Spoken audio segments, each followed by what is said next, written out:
ब्रह्मांड कितना विशाल शब्द है, परंतु इसका विस्तार हमारी कल्पना से कहीं ज्यादा है। हमारी पृथ्वी इसी ब्रह्मांड का एक छोटा सा हिस्सा है, जो कि हमारे सौरमंडल का भी एक छोटा सा ही हिस्सा है।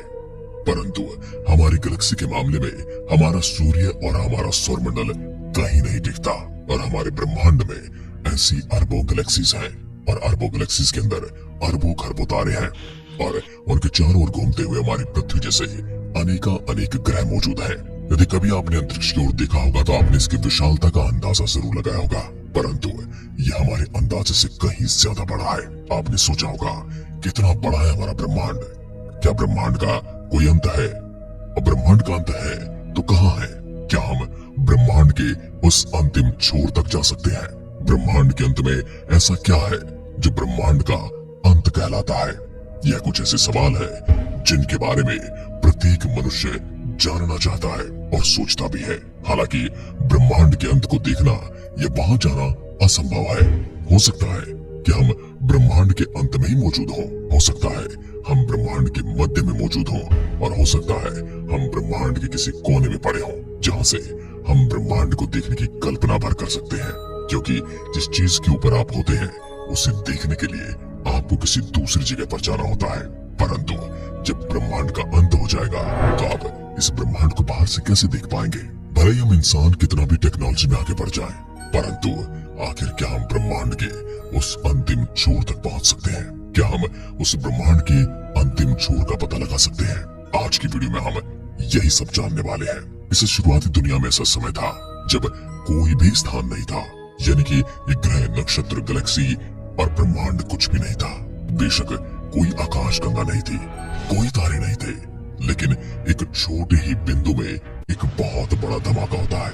एक ऐसा बिंदु जिसे हम अपनी आंखों से भी नहीं देख सकते, जिसे आज हम बिग बैंग एक्सप्लोजन के नाम से जानते हैं। और इसी बिंदु से शुरुआत होती है ब्रह्मांड के जन्म की। इस बड़े धमाके से शुरू होकर ब्रह्मांड में सब कुछ शुरू हुआ। समय बीतने लगा। यूं कहे कि समय का जन्म भी तभी हुआ था, लेकिन उससे पहले समय था ही नहीं। अंतरिक्ष का निर्माण हुआ, आकाश गंगाओं और तारों और परमाणु जैसे पदार्थ का निर्माण हुआ।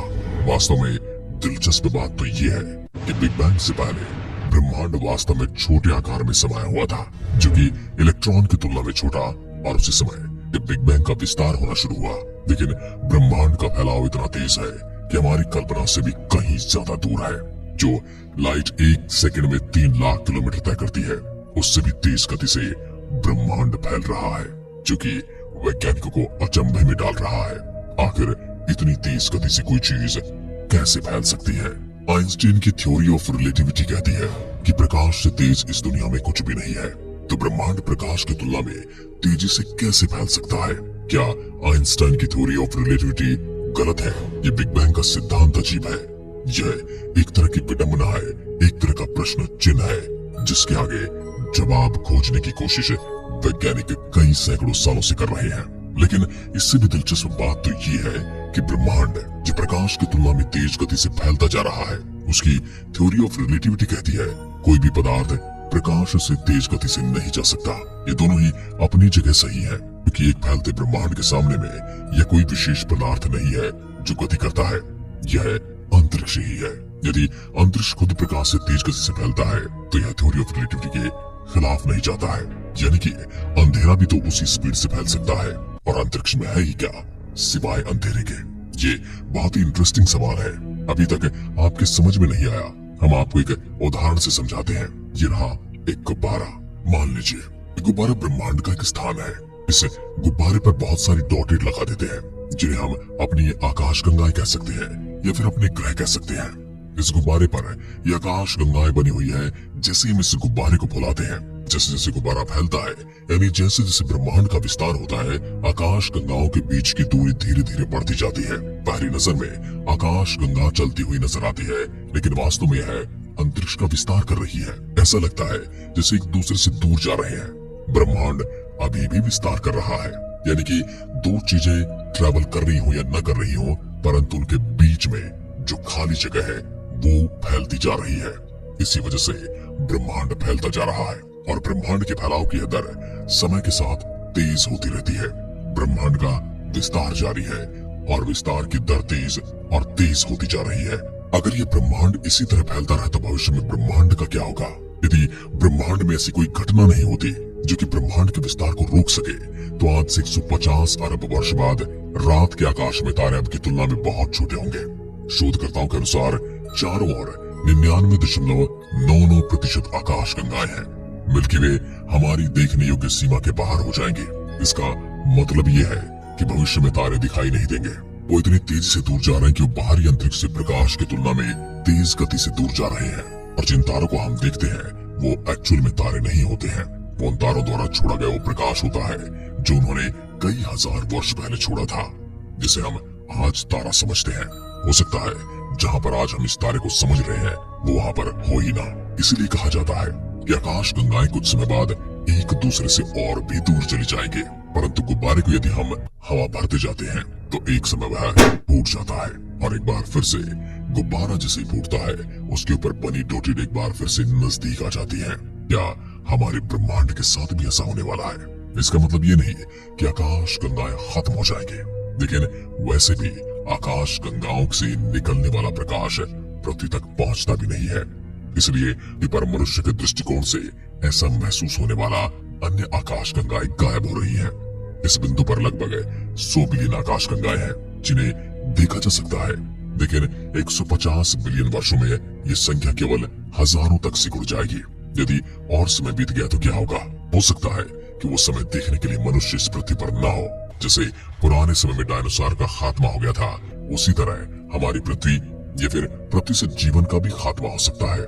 हो सकता है उस समय इन आकाश गंगाओं को देखने के लिए किसी शुक्र ग्रह या मंगल ग्रह पर जीवन पनप रहा होगा। केवल 36 आकाश गंगाओं को ही हम निरीक्षण कर पाए हैं, उन्हें देख पाए हैं, उनका अध्ययन कर पाए हैं। इन 36 आकाश गंगाओं को छोड़कर सभी अन्य आकाश गंगाएं और तारे पूरी तरह से गायब होते प्रतीत होंगे।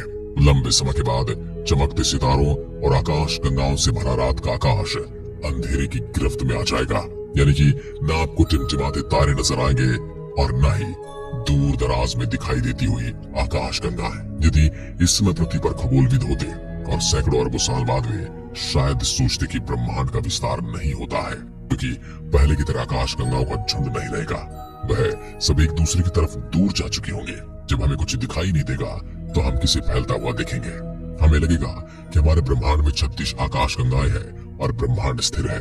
उस समय लगेगा कि 36 आकाश गंगाएं गायब क्यों नहीं हो जाती, मगर उस समय इन गैलेक्सियों के बीच ग्रेविटी इतनी स्ट्रांग होगी ये फैल नहीं पाएंगे और सब कुछ हमें स्थिर जैसा दिखाई देगा।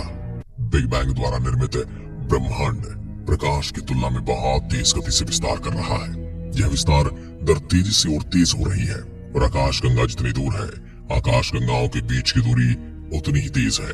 अब इस हिसाब से हम अंतरिक्ष यान में अंतरिक्ष के अंत तक उड़ान भरे जो प्रकाश की गति का 99.99 उड़ सकता है, लेकिन फिर भी हम ब्रह्मांड के अंत तक तो पहुंच ही नहीं सकते, क्योंकि ब्रह्मांड तो हमसे भी तेज गति से फैलता जा रहा है। ऐसा इसलिए है क्योंकि प्रकाश की गति से उड़ने वाला अंतरिक्ष यान की तुलना में अंतरिक्ष बहुत तेज गति से फैल रहा है। अब जो चीज हमसे तेज गति रखती है हम उसके अंतिम किनारे तक कैसे पहुंच सकते हैं? अब इस चीज को हम नकार भी नहीं सकते, क्योंकि एक भौतिकी का नियम है, एक फिजिक्स का नियम है जो प्राकृतिक दुनिया में काम करता है। इसलिए हम ब्रह्मांड के अंत से आने वाले प्रकाश को नहीं देख सकते और इसके विपरीत है, भले ही हम प्रकाश की गति से चले, हम ब्रह्मांड के अंत तक कभी नहीं पहुंच सकते। अंतरिक्ष प्रकाश की तुलना में इतनी तेज गति से फैल रहा है कि प्रकाश की गति से तेज न तो हम किसी चीज के दौड़ने की कल्पना कर सकते हैं और न ही ऐसा कोई यंत्र बना सकते हैं कि उसके अंत तक पहुंच पाए।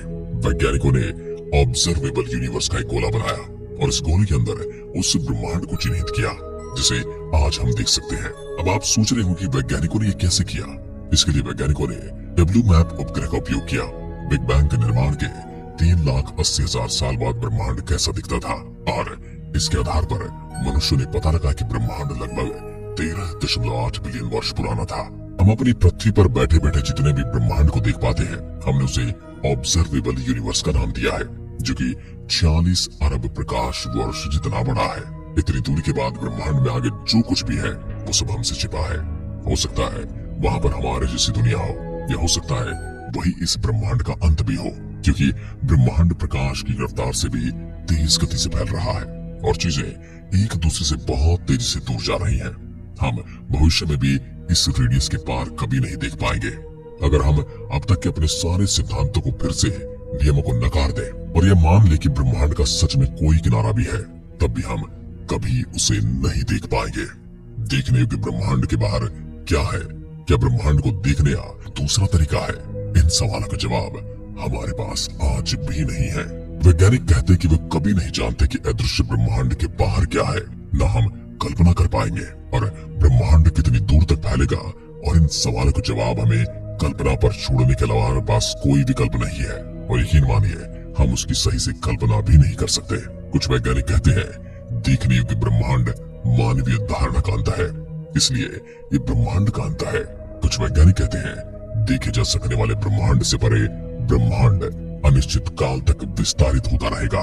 खैर, इसका ये भी सही उत्तर नहीं है, लेकिन हमें नहीं लगता कि हम अपने जीवन में कभी ब्रह्मांड के किनारे तक जा पाएंगे, क्योंकि ये एक ऐसा क्षेत्र है जिससे मनुष्य पूरी तरह से कभी संतुष्ट नहीं हो सकता।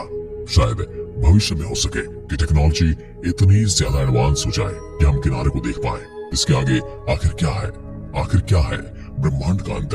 क्या होगा उस अंतिम किनारे पर? इस सवाल का उत्तर आप बस सोचते रहिए, क्योंकि इसका जवाब आपको कोई नहीं देने वाला। क्या आपके मन में भी कभी ये सवाल आया है कि ब्रह्मांड अनंत है? दोस्तों, कई विद्वान ऐसा मानते हैं कि ब्रह्मांड अनंत ही है, जबकि कुछ वैज्ञानिकों का कहना है कि हमारा ब्रह्मांड अनंत नहीं बल्कि डायमेंशन की कैद में है। जैसे कि हमारा ब्रह्मांड जो कि 3 डायमेंशन का है, वह किसी 4th डायमेंशन वाले ब्रह्मांड के अंदर कैद है।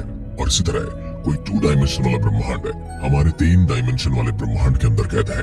क्या इस रिसर्च को भविष्य में ब्रह्मांड में कोई 2 ऐसे पॉइंट मिलेंगे जो कि बिल्कुल एक तरह के दिखते हो? अगर ऐसा हुआ तो ये साबित हो जाएगा कि हमारा ब्रह्मांड बिल्कुल पृथ्वी की तरह गोल है। और अगर हम आइंस्टाइन और बाकी वैज्ञानिकों के सिद्धांत माने तो हम कभी भी हायर डायमेंशन या फिर कम डायमेंशन वाले ब्रह्मांड में नहीं जा सकते हैं। जिसे आप अपने सिनेमा हॉल या अपने टीवी में चलते हुए स्क्रीन की दुनिया में नहीं जा सकते। वहाँ पे जो हो रहा है उसे आप नहीं रोक सकते। हाँ, आप उसे देखना बंद कर सकते हैं। वैसे ही आपकी टीवी स्क्रीन पर चलने वाला कोई भी इंसान आपकी असल जिंदगी में नहीं आ सकता। बिल्कुल वैसे ही ये डायमेंशन का गेम है, जहाँ जो हो रहा है वो एक दूसरे को डिस्टर्ब नहीं कर सकते। महान वैज्ञानिक आइंस्टाइन का कहना था कि चौथा डायमेंशन खुद समय है, जो कभी भी रुकता नहीं है और पीछे नहीं चलता है। तो अगर हमें इस 3 डायमेंशन वाले गोल ब्रह्मांड से बाहर निकलता है तो हमें समय में यात्रा करना होगा, जो कि प्रकाश की गति से भी तेज हो सकती है। यानी कि हमें काल यात्रा करनी होगी, तभी हम ब्रह्मांड के अंत को या फिर आरंभ को देख सकते हैं। आज की वीडियो में बस इतना ही। अगर वीडियो पसंद आए तो लाइक कीजिए और ऐसी वीडियोस के लिए चैनल को सब्सक्राइब जरूर करें। धन्यवाद। जय हिंद, जय भारत।